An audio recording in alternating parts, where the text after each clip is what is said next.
Hey there, how's it going? My name's Clinton Bowman. I've been in the video game industry for just about 25 years now. There's some indie development that's in there, so depending on how you really want to count the 25 years and debate on what was AAA and what was AA, and there's some debate there, but I've loved living and while working in this industry, and it's been quite a ride, and I'm just kind of going through some of my past experiences and seeing how this hits off. If it's well worth the time for others and valuable, then I'll keep doing this depending on the feedback. So yeah, let's just hit this off. Just a few points here. I worked with Ubisoft. When was it? Back in 2004. It's a great opportunity. My first time to get into the actual AAA industry. I was young at the time, 20 something, but I went to Montreal, and going there, I never thought I'd actually. Well, in school, we learned French, or at least I tried to learn French. And I thought, oh, I'll never use French, but looking back, it would have been a lot more useful there.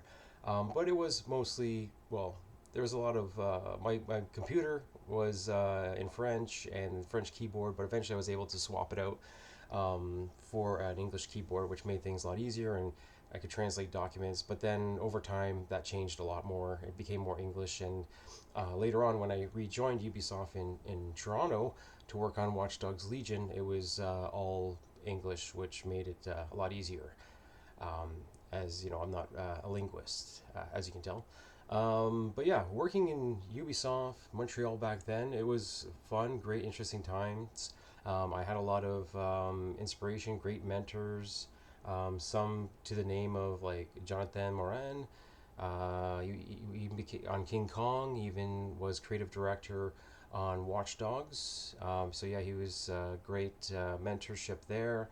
And he said to me one thing that I really kept in mind is that for me, never lose my passion in game design and level design, and that's something that I've held really dear and close to my heart. So that's something that I can continue on with, even though sometimes it can get pretty frustrating the way the industry is. I've had the lucky privilege to teach some students as well at Humber and Durham College, and I really try to uplift and motivate them. But then again, I also be real with them, and I told them, well, maybe I should have, in hindsight, maybe I should have reworded my exact words a bit better, as I did have a little bit of a talking to from the associate dean after I basically kind of gave them the lowdown on the industry and how it's pretty much only like the top maybe 2% of the class that and only if they apply themselves not only during class but after class and continue learning and refining the skills and improving the portfolio, that they'll have a potential good chance in the industry. And that was back in 2019. So I think it's like maybe 3x that now. Like it just seems, which is unfortunate. Like there's a lot of really talented artists, designers out there that I've even taught some students. And I said to them, some of you have even more better artistic skills than I. But I'm there to share my experiences, and my main experience and expertise is in level design and game design. But I am an aspiring artist as well. I just graduated from TFS Yorkville University for their game design and animation program, which was a lot of fun, and I learned lots there, and I'm trying to apply it to my company and Nefarious Dimensions, which I've had since 2010. And so we've had our game ARM, Planetary Prospectors. I won't get into complete details of that right now. We'll save that for another time, but there was some learning, some failings. Going with like switching from our third person demo to VR was one of a few things that I would like take ownership for the failure of not the failure of the project. However, the project is still not. There's one programmer, one software engineer who's working on it. I can't get into the details of how it's working, but he's upgrading it from our old Unity 5 to upgrade to 6. So we're looking forward to that. It just I asked the community if they can please be patient, as the great Miyamoto-san once said that finished a bad game. Oh, now I'm going to misquote him again. I'm horrible at misquoting things. a bad game is forever. Or the funny thing is, when even I looked up this quote, apparently he didn't even quote it the same way as what I'm saying. But anyways, if you know what I'm saying is, a bad game, you finish it once, it lasts forever, but a good game, if it takes a long time to make, then it's worth the time, or something to that matter. But yeah, I totally butchered that. I will try to find it, or if somebody knows in the chat or would like to post in the comments the actual quote, that'd be appreciated. But here I am going off track, talking about my company and how there's actually a new company that I just formed, and it's depending on some grants we applied for. So fingers crossed, we do have some investment backers that are pending if we do get the grant, or future grants we're also applying to. So I'm excited to share those prototype projects with y'all soon. Some of you may already know, my close friends, for instance. But yeah, so back to Ubisoft. Yeah, it was great. King Kong, and then it was such a fun time too. Like, not only just so much fun being in the industry and working with their tools, like the JAD, it's Jade, but I guess the French way JAD engine, which was really a powerful engine. And then I remember working on the King Kong maps, which was a lot of fun. Working with prototyping the swinging mechanics and gameplay, like even the natives throwing like their fire spears and propagating the fire, which was then later used in Far Cry, the fire propagation system. So it's nice to see tech progress and reuse for future games, and then saying, oh yeah, that looks familiar. I had a very small part in testing and help developing those features in that. But yeah, it was great collaboration with the teams there. Then shortly after, I went on Open Season, which is like Sony Animation's first attempt to get into the animated film industry, kind of like a Pixar thing. And yeah, I worked on like the first level a bit, the mini games and the final boss. Yeah, it wasn't like entirely, it was kind of like a step down kind of from King Kong, Peter Jackson's King Kong, but it was still a fun experience. I had fun with that team, and I'm still friends with a lot of people on that project, from those projects. But yeah, I even worked with Phil Fish. I'm sure he's pretty famous game developer, apparently one of the most hated now. He seemed, I don't know, I don't want to get off talking about him now, but I know one time I kind of freaked out, smashed his keyboard, and I remember getting hit I didn't get hurt, but I got hit with like parts of a keyboard. But okay, it was pretty dramatic, so I don't know how much of that was theatrics. But anyways, off topic again. Maybe another story. I don't like talking about really other people unless I try to keep things vague, but I'll hint towards different people. And if they want to, maybe if it becomes something, we could maybe have collaborative talks with friends from the past, future, present, whatever, all that stuff. But yeah, Ubisoft before in Montreal, wow, they would throw some of the most stellar epic parties as well. Like the Christmas party was crazy. Well, I guess now politically correct it's called the holiday party, but I'll just call it the Christmas party anyways. But anyways, it was pretty insane how there was like fondue, massive fondue chocolate fountains everywhere. There's like a table, must have been 30 feet long, filled with snacks and candies. And it was just like something out of like very extravagant party, something you see out of like a movie or something. I've never been anything like that crazy. It was like they rented out the Just for Laughs museum, and it was like 3 or 4 floors. Every floor had like a different theme, like music, and there's like dancing girls with like body paint and neon like lights, and just it was pretty wild. Like endless supply of free alcohol and that, which was fun back then. But now that I quit drinking, I don't even smoke anymore, which I'm feeling a lot better. I had to, because like my liver and health was just not good, but I feel so much better now, and healthier, even more than like in my 30s now. So it's like probably the best thing ever. But I won't go on to that. Well, maybe we'll talk about that some other day. But anyways, yeah, they threw amazing parties, and it was kind of a good team building, and especially being young and single at that time. I was like, wow, it was fun, something to look forward to. The weekends in Montreal is like a party city, and yeah, it was a great time. and we had fun making fun games, and yeah, it was cool. Same thing in Ubisoft a bit. Like they've definitely cut back. Well, Ubisoft Toronto, I should say. When this was some years later, working on Watch Dogs Legion. They still had big parties, not quite as extravagant, which I understand with cutbacks and probably not necessary. Even now, like if I work for a company, even if I were to work for AAA again, there's only like a few handful of like projects or teams I'd even really want to work with at this time. Just because the way the industry is, and I actually prefer indie, smaller teams, and I feel like even with my own companies, even though like financially it's not quite as successful, but we were able to get by with doing co-development work for hire with other small indies. Sometimes like right now, confidentiality can't say, but I'm working with another friend that I worked with at a company I just recently worked at Piranha Games on MechWarrior 5. I guess I'll keep it pretty vague, but maybe he'll come on sometime and we'll chat more about his project. But I'm currently, kind of bootstrap helping him. He's got some grant money, and that's also where we're trying to get some grant money too. So like we're helping each other, but we're not like we're friends. We're not like in direct competition.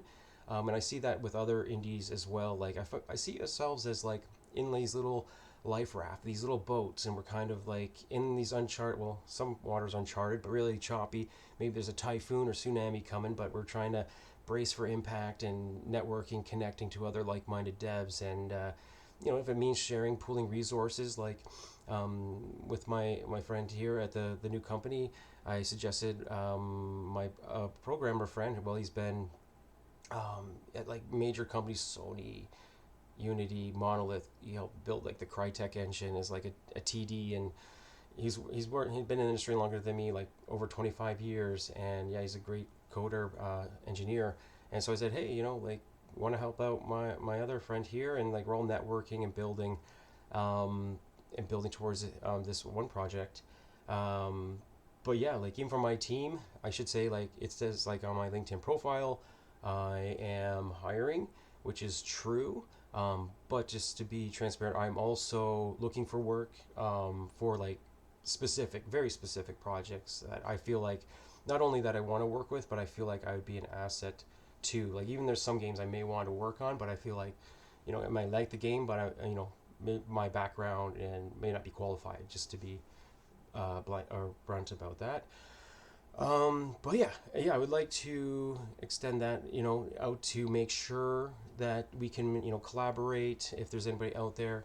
Yeah, I am hiring, but right now, like from Nefarious, the funding has run pretty dry. We were working out of the incubator at McMaster University, and they were a big help as well. But we had some funding come in through sales of ARM Planetary Prospectors, but that's pretty much run dry with the sales due to the negative feedback that's come out, which I will address someday. And I agree with most of the feedback, and it's something I would like to fix. But pivoting away from VR made it kind of, it was kind of a bad move at the time. But anyways, there was some other stuff too. We'll get in that again. Anyways, yeah, new company. We're offering equity.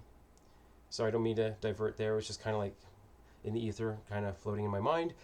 Back to, now let's just get to the chase of like back to Ubisoft. Yeah, it was awesome parties.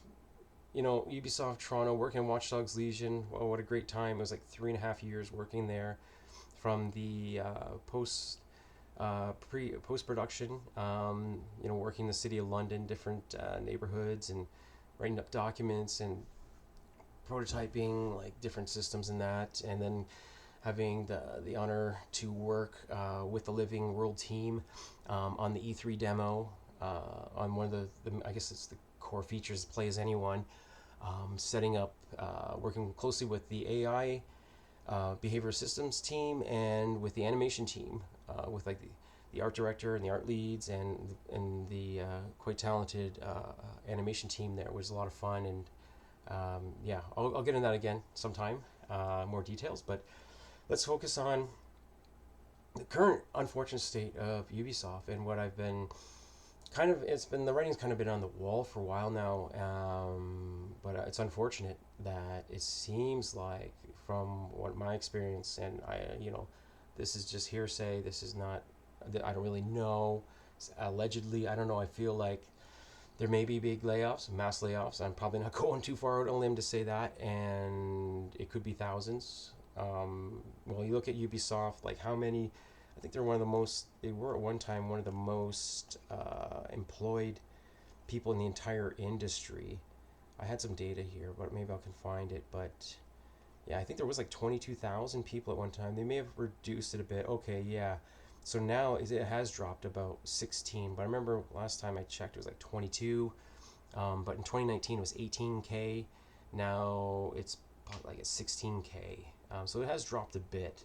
And this is compared to like EA, which is at 13K.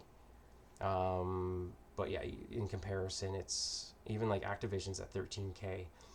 So I roughly estimate that it's probably going to be layoff, unfortunately, like three, maybe 4,000. Maybe that's just conservative estimate. Could be easily reduced workforce. And like I don't say this with glee or happiness, because honestly, like this sucks and the industry is hurting. It's jobs. These are people's lives, and a lot of like 90% of the people I work with were good people, and I enjoyed working with them. Of course, you get some outliners, stuff like that, but whatever. That's everywhere. Whatever. I just move on. I'm not holding even them. Like if they have problems with me or I had problems with them, look, I don't even want to think or worry about that. Anything. Let's just live our lives and move on and grow and mature. That said, yeah, it sucks people losing their jobs, man. And it's not just our game industry, although it's like globally, I think there's major economic shift.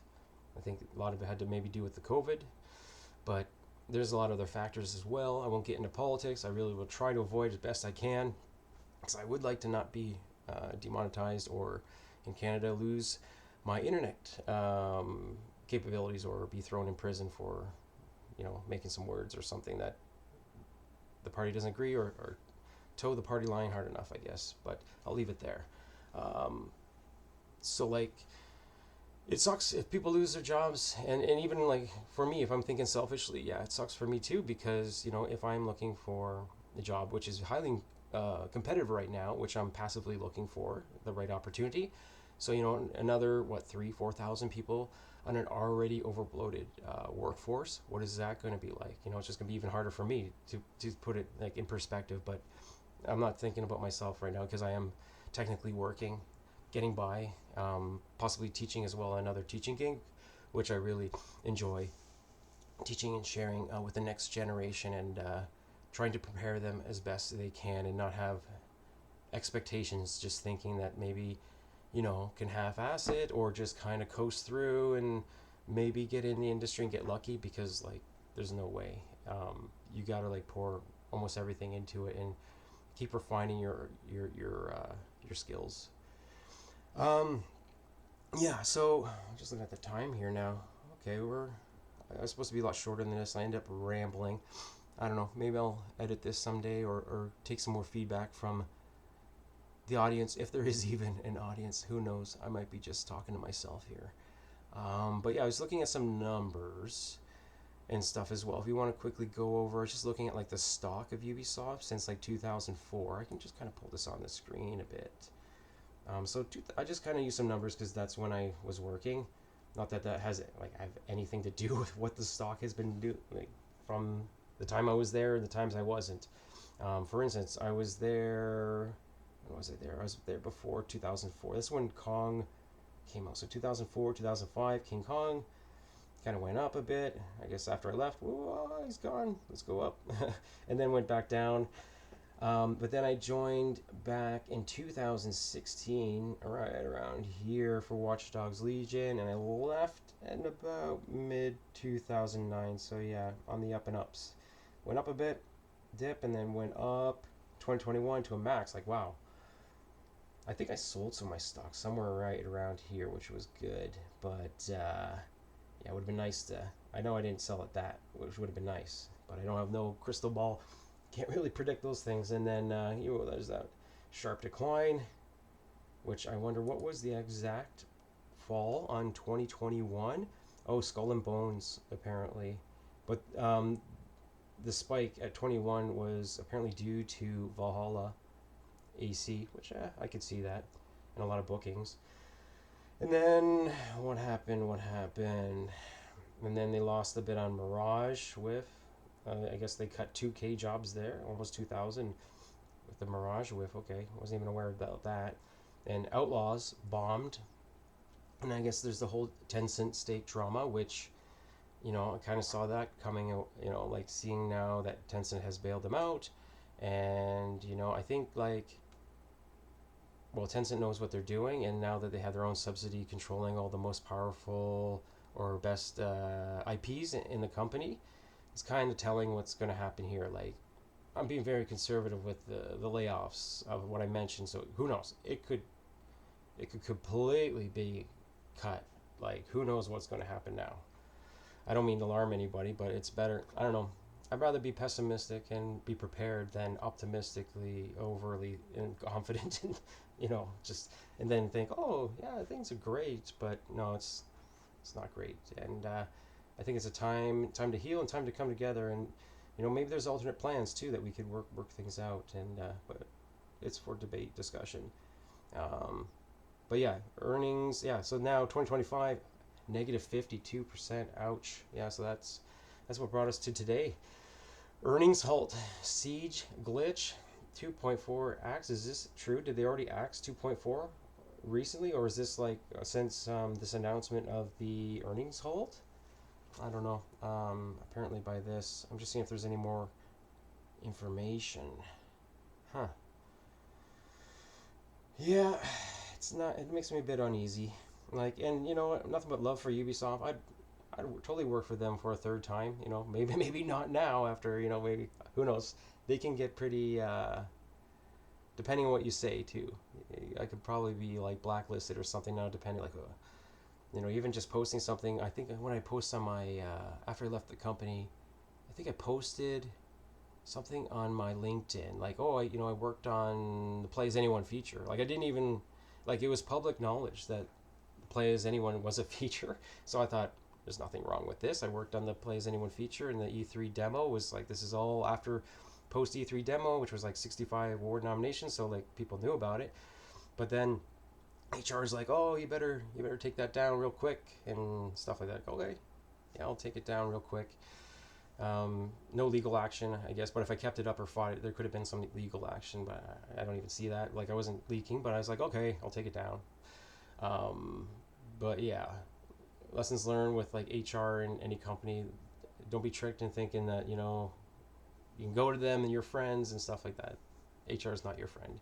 HR is there almost like the police of the corporate police of the company, and they're disguised as nice good guy sort of thing. And I'm not saying like individual HR people are bad or anything like that, just like there's good politicians that are good intentions. There's kind of like, not saying, no, I'm referring to HR as politicians, that's not what I meant to, like good cops bad cops sort of thing. But there's definitely good people. It's not like I'm sure they have probably want to do good and good intentions, but at the end of the day they're working for the corporation, and like they got to fall in line and enforce these rules in order that if not, then it's bye-bye. Can't work for the company, which is it is what it is. I'm just glad I didn't get into that field. I'd rather be in the creative field. But yeah, that is just a whole other thing. So like I got off topic. But yeah, with Ubisoft, I potentially work for them if a good project came up. Maybe once Tencent completely acquires Ubisoft now, which is, I don't know. Tencent, they can be ruthless in a way, like pretty like shrewd business, like they will cut, but I think ultimately they're gonna like win like the space race of game development right now. When you look at their budget and like what they're doing, very smart. But like in terms of like Ubisoft, maybe their weakness is their kindness. They were really like in some ways, like not everything, but they were maybe over generous, maybe not, maybe in some ways, but maybe partying and stuff. But I think the partying is like, obviously the party's over, so to speak. And not just Ubisoft or the game industry, not maybe not even the game industry, but like even not even just Western civilization, but there's a lot of reflecting and how the whole thing is going right now, and yeah, it's time to recalibrate and yeah, recalibrate, not celebrate. I don't think it's time to celebrate at all. Like it's just a matter of like tighten your boots up and you know put the drink down, put the smoke out, or whatever you got to do.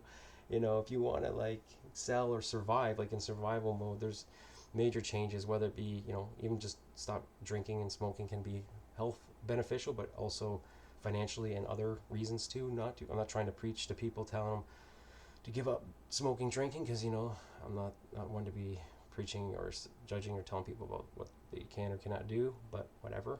That's just what I've done, and I'm glad I have done it. I wish I'd done it sooner. Maybe I'd be in a better spot now. But yeah, happy where I am, and just how long will I be where I'm at now is a question. Like for anyone, even like friends I've talked to are in the industry, are great jobs, great positions, but like I can tell and sense, and I know that they have like this feeling of gloom, or presenting like kind of like some kind of sense of that something, it may be around the next corner. Oh, next performance evaluation, maybe you're doing great, but hey, performance evaluation, they can always even if you're doing good stuff, they can always just say, well, you kind of missed this target, or you didn't do that. Like it can be subjective, and like, oh, your art, it's not looking as good, and so and so's art's looking a lot better, and like there's ways of cutting and reducing workforce when they want. So yeah, just kind of looking over some of this data here and pulling up. Yeah, it's unfortunate. So I guess we'll probably hear something Monday, I'd imagine, or who knows? I don't know how long. I'm not like a big business sale or stocks guy. I'm just kind of going off some information going on here. Who knows, right? What's really going to happen? So I guess this is Ubisoft's major titles Metacritic trend. So it went from 2019 to I guess 2025 Shadows, which is, I guess they're kind of floating around 80, which it's kind of surprising. But I guess that's Metacritic. Is that user score, or is that journalist score? I don't know. I assume that's the journalist score. But anyways, so yeah, maybe I should wrap this up. I think I went a little bit too overtime. Sorry for all the ramblings and that, but if you agree, disagree, whatnot, please comment. Be good to get the discussion going, and if I am wrong on some things, I'm willing to correct and improve. I'm all about that. So yeah, call me out if you need to, or why not like or subscribe if you like. I highly doubt, but who knows? Maybe you can be the first one. Put first or whatever. There you go. Anyways, thanks everyone.